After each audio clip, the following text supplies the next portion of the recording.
Hi hello, എല്ലാവരും സുഖമായിട്ടിരിക്കുന്നു എന്ന് വിചാരിക്കുന്നു. ഞാനിന്ന് തയ്യാറാക്കാൻ പോകുന്ന ഒരു പുതിയൊരു റെസിപ്പിയാണ്. അതിന് തയ്യാറാക്കാൻ പോകുന്നത് ചോറ്. നമ്മളൊരു ചപ്പാത്തി കണക്കാണ് ഉണ്ടാക്കാൻ പോകുന്നത്. ഗോതമ്പ് പൊടിയും ചോറൊക്കെ വെച്ച് അതിന് വേണ്ടി ചോറ് എടുത്തിട്ടുണ്ട്. ഒരു 3/4 കപ്പ് ചോറ് നമുക്ക് ഈ മിക്സിയുടെ ജാറിലോട്ട് ഇട്ട് കൊടുക്കാം.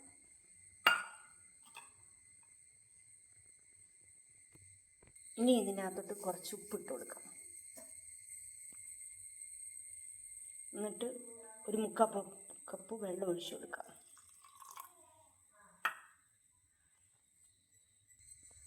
ഇനി ഇതിനകത്ത് കുറച്ച് ഓയിലും കൂടി ഒഴിച്ചു കൊടുക്കാം. ഇനി വെളിച്ചെണ്ണ ഒഴിച്ചു കൊടുക്കുന്നത്, നമുക്കിഷ്ടമുള്ള ഓയിൽ ഒഴിച്ചു കൊടുക്കാം. ഇനി ഇതൊന്ന് മിക്സിയുടെ ജാറിന് അടച്ചൊന്ന് അരച്ചെടുക്കാം. ഒരു പാത്രം എടുത്തിട്ടുണ്ട്, അതിനകത്ത് നമുക്ക് ഒഴിക്കാം. ചോറെല്ലാം അരച്ച് ഇതിനകത്തൊഴിച്ച് ഇനി നമുക്ക് വേണ്ടത് ഗോതമ്പ് പൊടിയാണ്. 1 കപ്പ് ഗോതമ്പ് പൊടി ഇട്ട് കൊടുക്കാം. ഇനി ഇത് നമുക്കൊന്ന് കുഴച്ചെടുക്കാം. ചപ്പാത്തി കണക്കൊന്ന് വെള്ളമൊന്നും ചേർക്കണ്ട, ഒന്ന് കുഴച്ചെടുക്കാം.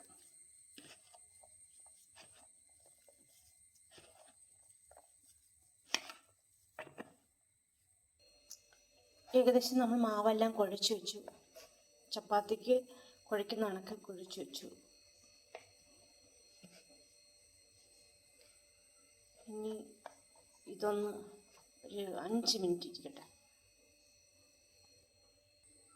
നമ്മുടെ ചെറിയ ഇതായിട്ട് കുഴച്ച് വെച്ചിട്ടുണ്ട്. നമ്മൾ ചപ്പാത്തിക്ക് ഇനി പരത്തിയെടുക്കാം. അവിടെ കുറച്ച് ഇങ്ങനെ ബോള് കണക്ക് പരത്തി വെട്ടി വെച്ചിട്ടുണ്ട്. ഈ പരത്തിയെടുക്കാം.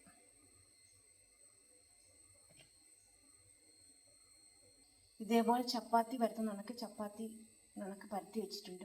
ഇനി ബാക്കിയെല്ലാം ഇതേപോലെ പരത്തിയെടുക്കാം. ഇതും ഇങ്ങനെ പരത്തിയെടുത്തിട്ടുണ്ട്. ഇതേപോലെ നല്ലോണം പൊടി വിതറി വേണം ഇച്ചിരി നല്ലോണം പരത്തിയെടുക്കാം.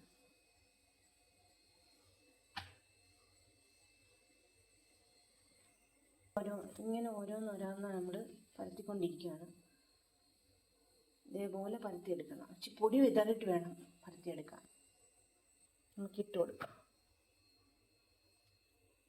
ചപ്പാത്തി എല്ലാം പരത്തി വെച്ച് ഇനി നമുക്ക് ചുട്ടെടുക്കാം. അതിനുവേണ്ടി പാൻ അടുപ്പത്ത് വെച്ചിട്ടുണ്ട്. ഇത് ചൂടാവുന്നുണ്ട്. നമുക്ക് ഇട്ട് കൊടുക്കാം. എണ്ണയൊന്നും തേക്കുന്നില്ല.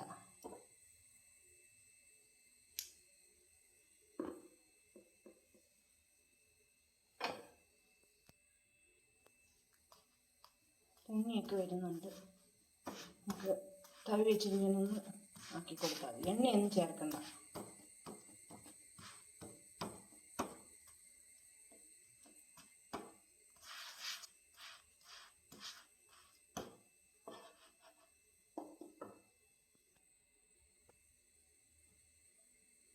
നല്ലോണം റെഡി ആയിട്ടുണ്ട്. നമുക്കിത് അങ്ങോട്ട് ഇടാം.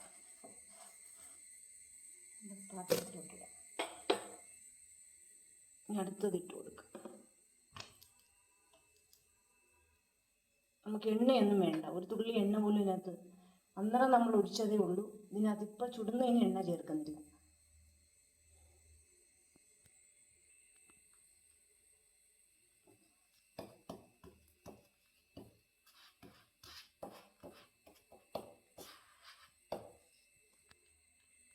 നല്ലോണം വെന്തിട്ടുണ്ട്. ഇനി നമുക്കൊന്ന്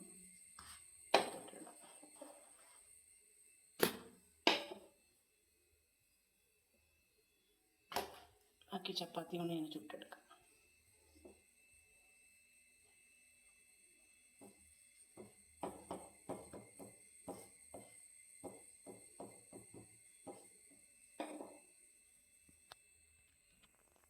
നല്ല അടിപൊളി ചപ്പാത്തി നമ്മൾ ഇട്ടുകൊണ്ടിരിക്കുന്നു. എണ്ണയൊന്നും ചേർക്കാത്ത.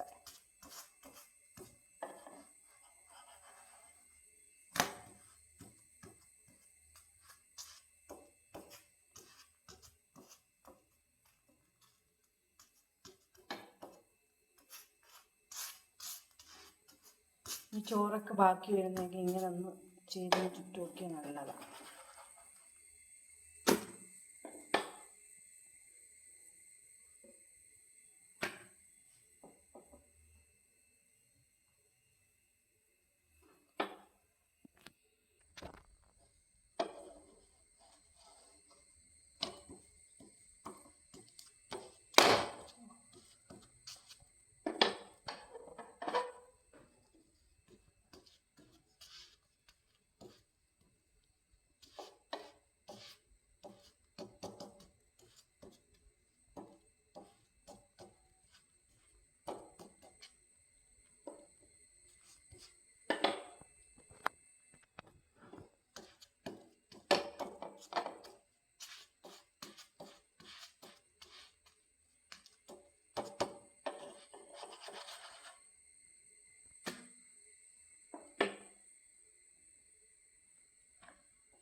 ഇങ്ങനെ തവ വെച്ച് ഇങ്ങനെ ആക്കി കൊടുക്കുമ്പോൾ അത് പൊങ്ങി വരും.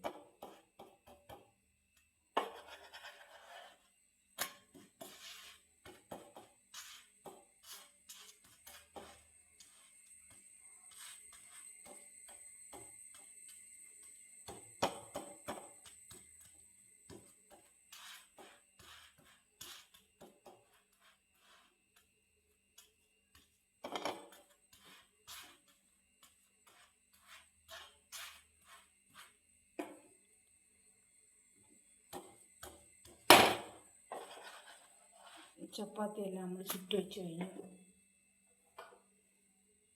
ചോറൊക്കെ വെച്ച് നമ്മൾ അടിപൊളി സോഫ്റ്റായ ചപ്പാത്തി തയ്യാറാക്കിയിട്ടുണ്ട്. അതിനകത്ത് എണ്ണയൊന്നും വലുതായിട്ട് ഒഴിച്ചിട്ടില്ല, അല്ലാതെ ആദ്യമേ ഇച്ചിരി ഓയിൽ ചേർത്തതേ ഉള്ളൂ. നല്ല അടിപൊളി ടേസ്റ്റാണ് ചപ്പാത്തി ഉണ്ടാക്കിയിരിക്കുന്നത്. ചോറൊക്കെ വെച്ച് ചോറും ഗോതമ്പൊടിയും എല്ലാം കൂടെ വെച്ച് തയ്യാറാക്കിയ ഒരു ചപ്പാത്തിയാണിത്. എല്ലാവരും ബാക്കി വരുന്ന ചോറൊക്കെ ഉണ്ടെങ്കിൽ ഇങ്ങനെയൊക്കെ ഒന്ന് തയ്യാറാക്കി നോക്കുക. കളയണ്ട, ചോറൊന്നും കളയണ്ട. ഇതേപോലൊക്കെ ഒന്ന് തയ്യാറാക്കി നല്ല ടേസ്റ്റാണ്. നാമ എണ്ണ നല്ല ഇതായിട്ട് കഴിക്കാം. രാവിലത്തെ ബ്രേക്ക്ഫാസ്റ്റായിട്ട് കഴിക്കാം, പിന്നെ രാത്രിത്തെ ഫുഡായിട്ടും കഴിക്കാം. എല്ലാവർക്കും വീഡിയോ ഒക്കെ ഇഷ്ടപ്പെട്ടെങ്കിൽ ലൈക്ക് ചെയ്യുക, ഷെയർ ചെയ്യുക, സപ്പോർട്ട് ചെയ്യുക, സബ്സ്ക്രൈബ് ചെയ്യുക. വീഡിയോ കണ്ടൊന്ന് ലൈക്കൊക്കെ ചെയ്തേക്കണേ. ഇപ്പോൾ വീഡിയോ ഒന്നും കാണുന്നില്ല ആരും. എൻ്റെ വീഡിയോ ഒക്കെ ഒന്ന് കണ്ട് ലൈക്കൊക്കെ ഒന്ന് ചെയ്തേക്കണേ. നല്ല നല്ല വീഡിയോസ് ഇടുന്നു, എളുപ്പത്തിലുള്ള വീഡിയോസ് ഞാൻ തയ്യാറാക്കുന്നത്. മറ്റൊരു റെസിപ്പി നാളെ വരാം.